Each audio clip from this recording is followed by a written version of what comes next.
Thank you for having me, everyone. I'm really excited to be here.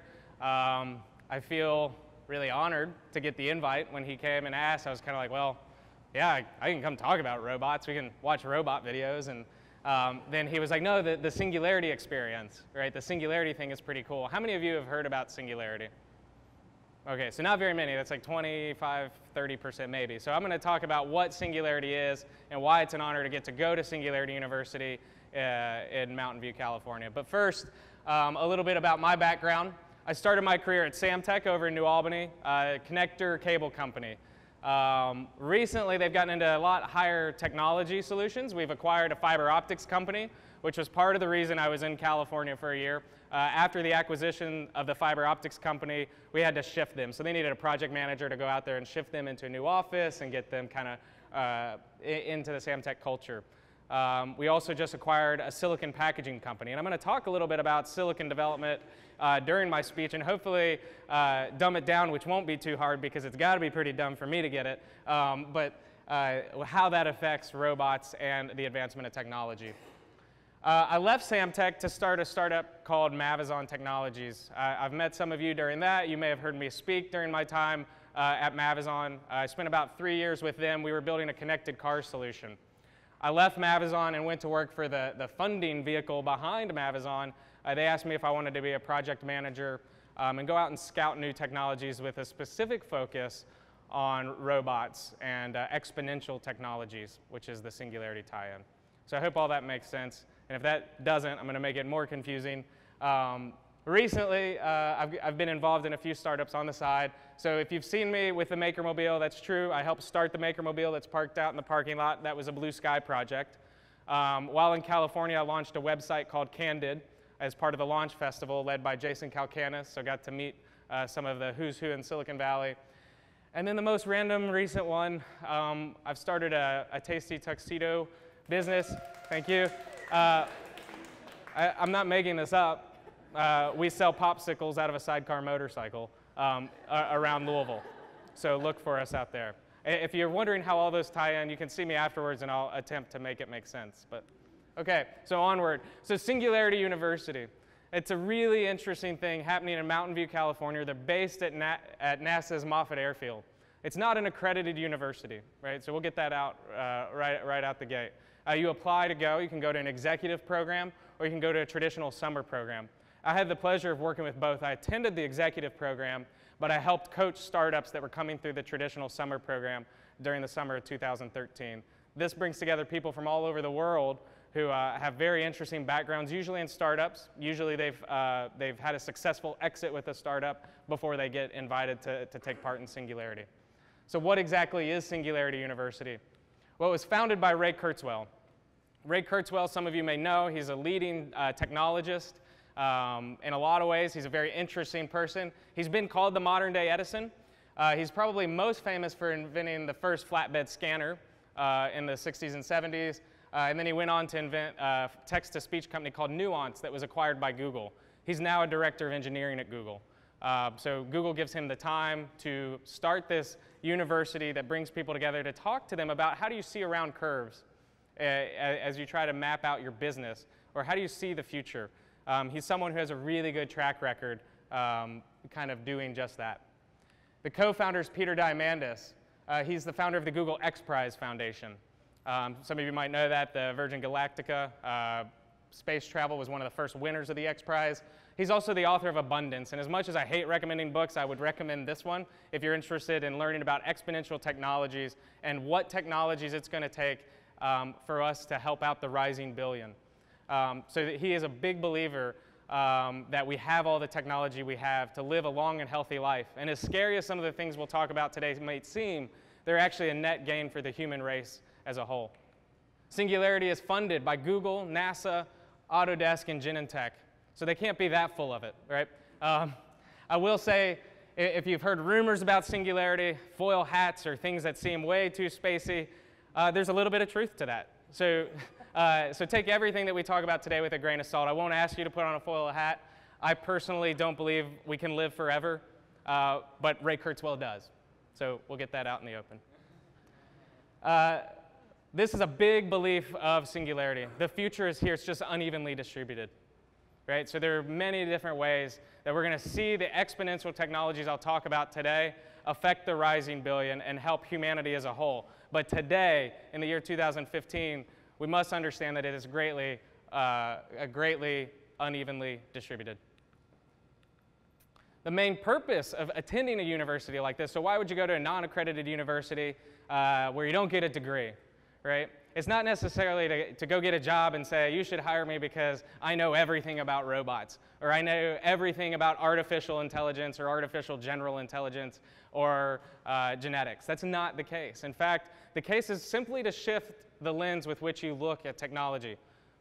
Humans have a natural instinct to look at technology and the development of technology as a linear line on a graph, right? Every year, computers get faster. Right? Every year, computers get a little bit cheaper maybe, but every step of the way, it's a linear thing. Singularity would teach us and coach us to think on an exponential curve. The fact that computers actually get twice as fast at half the cost every 2 years. Right? What was 2 is now 4, 8, 16, 32, 64. It's not 2, 4, 6, 8. The human brain is wired to think linearly, so we must think exponentially. And this will help us in our creative lives, but also in our business lives, to be able to avoid becoming irrelevant very, very quickly. And with that, I'll talk about going wide, not deep. So again, I don't have all the answers when it comes to silicon or all the answers when it comes to robotics, but that's not the goal. The goal of Singularity and the goal of understanding my talk today is to continue to be creative, to learn more, avoid becoming an expert in anything. In the next 15 to 20 years, if you want to be irrelevant, go be an expert in one thing. Coursework, robotics, quantum computing, 3D printing, biotech, AI, and AGI, change management within the organizations. This is the executive program. So some of my classmates, like the leadership team at Coca-Cola, their CTO, right? So they teach large organizations how to avoid becoming left in the dust, I guess. And general tech history, but they bring in some of the coolest professors ever for this. And professor is a strong word, again, not accredited. But for quantum computing, for example, they bring in Stan Mazer, who built the first silicon chip with Intel in 1968. They bring in astronauts, they bring in some of the leading roboticists to talk about it. And even though it might be an afternoon you spend with them, these are some of the who's who, and they're able to dumb it down in such a way that it makes sense and they can speak with the ultimate credibility. I wanted to start with a video of a robot, just to get that out there, right? We all love robots. This is one of my favorites. This is Spot by Boston Dynamics. You'll notice it can self-balance. It has a LiDAR on its head. A LiDAR is using light waves and bouncing that off of everything in its surroundings. This is their latest robot they just announced earlier this year. It's electric powered. They also have a gasoline powered. Boston Dynamics got started building this robot for the military. This robot would track people as they walk through the woods, and it doesn't get flat tires, and it doesn't get tired, and it knows where it's going because of the LiDAR. The LiDAR is really interesting. It's the same exact product that Google uses on top of their cars. I think it's interesting because I want to start with a robot, but also talk about how do we go from that happening at Boston Dynamics to robots in our home or robots at our work. One of my second favorite, again, Boston Dynamics. If you're bored one day at work, just YouTube Boston Dynamics and you can watch hours of video. But this is Sandfleet. So this one seems to deny the laws of physics because it can leap up to 25 feet in the air on its own. Yeah, and then it figures out where it is. So they developed this after September 11th to go into buildings and figure out where survivors might be. Extremely rugged, it doesn't break, very small, it doesn't have air in the tires, they're kind of rollerblade wheels.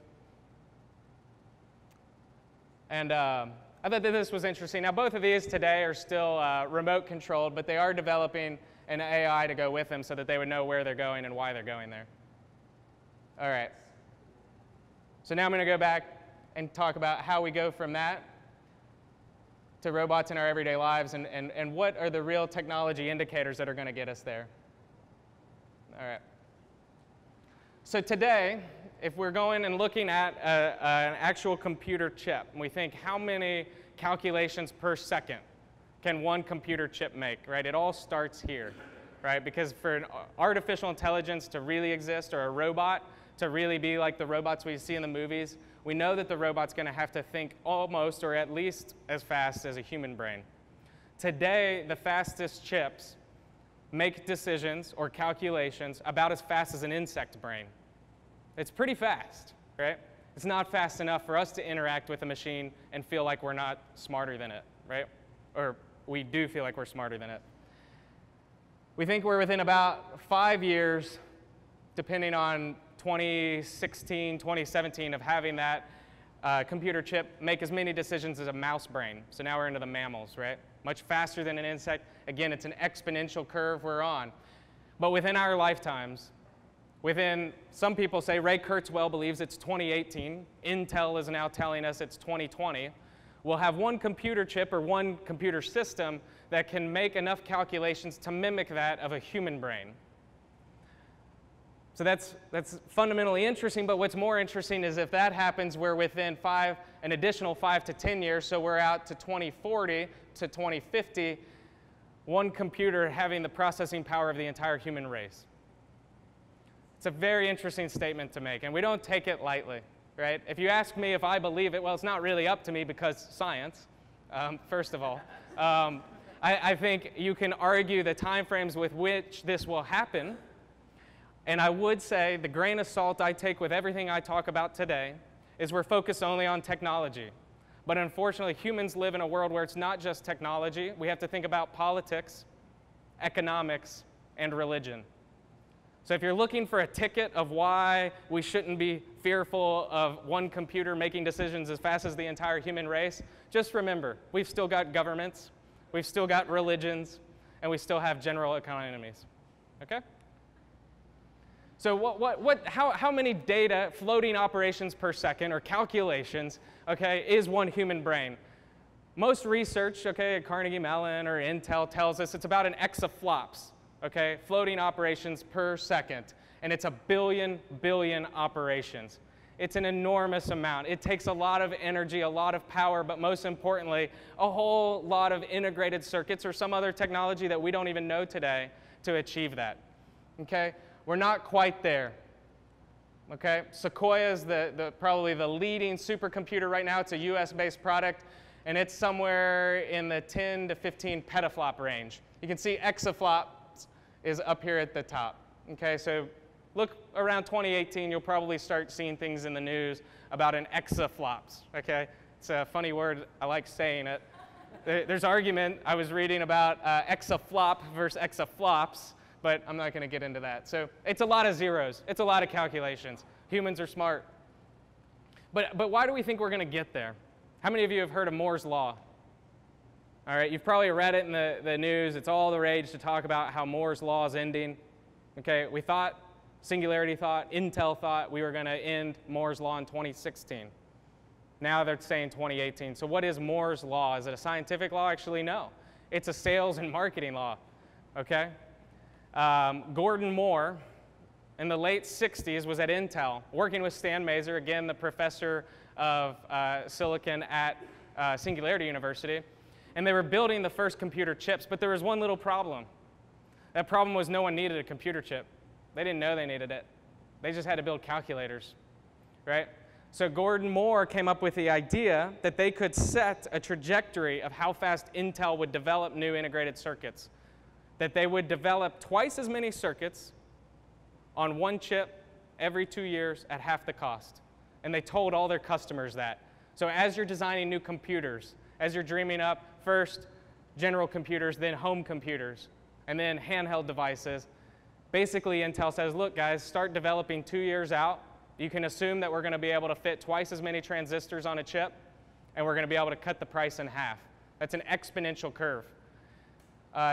Gordon Moore gave an interview just a few weeks ago, and even he was surprised it lasted this long. The original thing was like it would last into the late 80s and 90s, but we kept going, okay, all the way up to today. So Why is it going to come to an end, though? Right? Why suddenly are we going to end the law? Why do we stop printing so many circuits on a silicon chip? Here we go. It's fairly simple. Have any of you all screen printed before, or maybe developed a photograph in the old way?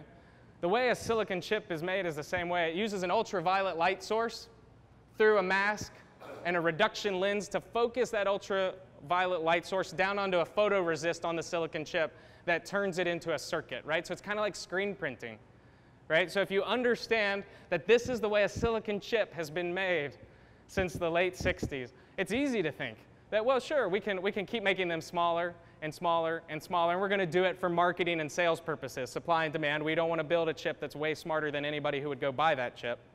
That makes sense, but why is it going to come to an end? It's really silicon's fault in some ways. We've done about everything we can to bend the light in the way that we want to print an integrated circuit. Now we're getting to the point, by the time we get down to 14 nanometers, we'll be at 10 nanometers, okay, resolution in 2016. Intel's research lab tells us that they're down to 5 nanometers in a research environment, which is very different than a manufacturing environment. But after that, everything turns to white noise, right? It turns blurry on the silicon. You can't get a good chip anymore on the silicon itself. So what are we going to do if we're done with silicon? We have to start looking at new materials. At the research level, graphene, you're going to read a lot about graphene. Carbon nanotubes, basically a new material that can fundamentally change the way we print circuits. So why does this matter? Let's come back to robotics, okay? So it's cool to know how a silicon chip is made and how fast a silicon chip is going to be, but why does it matter? The end of Moore's law, we believe, really targets an inflection point in technology as we know it. Once we bottom out, we think there'll be an exponential leap in technology. So if we make that leap to graphene or nanotubes, we don't know that we'll continue at twice as fast. Could it go to 4 times as fast every year? Right? It's an accelerating pace of technology. But specific to robots, it allows a robot to drop so drastically in price. It's not the servos that are challenging, although those are, and hardware is challenging than the plastics and metals, and there's different materials we should use in the robot itself, but the intelligence of the robot, suddenly we can buy a chip that would make the robot as intelligent as a human for much the same way the iPhone went, right? What starts high will come down in price. And at that point, we can buy multiple robots to do many different things in our everyday lives. This leads to microbrew, or decentralization of manufacturing. It's already happened in other industries. So why now? There are hype cycles, and my red ink was a bad choice here. So if you look at the growth of technology, even on an exponential curve, there's a hype cycle, right? Where we've been talking about robots, and we've been talking about people who walk around with computers in their hands, and we talk about flying cars, but why do we talk about it since the age of the Jetsons, but nothing happens, right? Why just now are we excited about robots? Well, the inflection point is where things really get wild. And the key at Singularity University, what Ray Kurzweil or Peter Diamandis are so good at doing, and why they work at Google, is because they're very good at kind of judging where that inflection point would be, or alerting people to an inflection point, and then ultimately there's a diffusion in the market. If you think linearly, like most humans do, right, you're going to constantly be in this state of overestimation, right? You know, the guy at the bar, or even me in some cases, who gets so excited about we're going to have a chip as smart as the entire human race, right? Are we overestimating, all right, for so many years? And then once the inflection point happens, once the market takes off, we're left in the dust because we never thought, right? We've been talking about graphene, but it turned out to be nanotubes, right? So this is what technology companies, Samtec is a great example of something that all of us at Samtec and Blue Sky constantly think about, right? Should we go acquire a silicon packaging company if silicon's irrelevant 5 years from now? It's really hard to judge. And then once that happens, you don't want to be in an underestimation phase, right? So how do we know we're at that inflection point? Singularity believes that there's 4 relatively simple things. This is where we get a little bit like, I don't know, guys, like, sounds like you're talking about spidey senses here. So what gives? But let's highlight a few. So look for oddities in the market, whether it's your day job, your creative life. life in general, contradictions, inversions, and coincidences. There's been a lot of research into these 4 things, into economic markets, financial markets, religion, politics. When we start to see things go squirrely, we believe we're at an inflection point because history has showed us that. So what are some oddities? I like to think about robotics and general intelligence, right? And I want to highlight general intelligence versus artificial intelligence and the difference. So to make it relatively simple, a narrow intelligence is like the Nest, okay? And even some people would argue with me on that that's a strong thing to say. But think about if this, then that. The Nest learning thermostat knows that I come home at 5 because I touched the thermostat for that first week every minute at 5:10. And I always turned it down to 70. So if 70, then I must be at 70 2 hours prior because the efficiency of the HVAC unit, right? So if this, then that. It's a very narrow intelligence. A general intelligence we use to talk about emotion. So when would a robot feel generally intelligent like a human is, right? How many of you have seen the movie Her? I kind of hate the movie, but I'm going to use it as an example, okay? Because some people think, well, when could a robot feel love or hate? When could a robot feel emotion? Robots won't feel emotion, but because robots are more intelligent or making decisions faster than our human brain is making it, as we interact with it, the robot knows how to fake it in some ways, right? The robot is saying to me, I care for you, right? Let me help you out of the bathtub. This is how I think we'll live our old age, right? Nursing homes, I hope, don't exist by the time we get to one. But let me help you out of the bathtub because you're too cold, right? It's generally intelligent. I feel like, because I'm human and I'm incapable of thinking as fast as the robot, I think it loves me, but it actually does not. So keep that in mind. But what's an oddity? The oddity that I want to illustrate here is the back door of robots. The Jetsons started with the maid, right? And the maid was doing everything for us, right? And even iRobot has military and fire rescue robots, right? Boston Dynamics has way more technology than is embedded in the Roomba. But the Roomba backdoored us. It like happened overnight, right? Suddenly everybody was getting Roomba for Christmas. And we didn't even notice because they took the worst job, a job that humans have been doing the same way since the 20s, vacuuming the floor like this. How dumb is that? Take it away from the human and give it to a machine that doesn't care. A machine that has all the time on its hands. And sure, you could argue Roomba's really dumb. It's not a real robot. It bumps into the wall and turns around. But that's not important. This is an oddity. That the first robot to kind of infiltrate our human lives, or the general humanity's lives, is a vacuum cleaner. The first intelligent thing, a thermostat. If you had told some of the lead thinkers 20 years ago that the first generally or artificial or whatever intelligent thing in our home was going to be a thermostat, imagine how they got funding. That's a really, if you were a startup trying to pitch a thermostat, but they did, right? So it's an oddity that really sets the market off. So contradictions. In economics, we know that typically what happens when the stock market goes up, precious metals go down. But in recent years, this has not been the case. Sometimes it's the case, but in 2007, when Google was skyrocketing, so is the price of gold. Sorry. So this is a contradiction in the market, in the financial market, that we must watch for. That doesn't necessarily answer all of our questions, but it should give us insight that something is about to happen. Coincidences, right? Google just announced that over 1.7 million miles with the self-driving car that it's been doing in Mountain View, it's had 11 accidents, 0 of which were the car's fault. All 11 accidents were humans hitting the Google car. Okay? This is at a time when almost 3,000 people died on California roads alone. Right? So really eerie coincidences might give us some insight that we're right around the corner. So some scary statistics that we can argue after the presentation. Generally, we believe that 45% of jobs today won't exist in 20 years. Now before we all freak out and oh no, what are we going to do? We must remember that new jobs are added. However, it's a slowing pace. Typically, year over year, I think it's between 13 and 15% of jobs lost, but net gain is 13 to 14%. So jobs are still being lost at a much slower rate than this might give it credit for. The half-life of a Fortune 500 in 1967, 20 years. This is Coca-Cola. This is GE, right? 20 years. Today, we see much more churn in the Fortune 500. The half-life is down to 15 years. Again, this point could be argued. It's no big deal that there's churn in the Fortune 500. Maybe the Fortune 500 is messed up. Maybe our measurement's wrong. Maybe we shouldn't listen to the Fortune 500 because if churn is where we're at and it's the norm now, why do we list 500 of the top companies, right? So all of this applies to manufacturing robots in general as complexity goes up, precision goes up, but the cost drops through the floor. It already happened in the beer industry.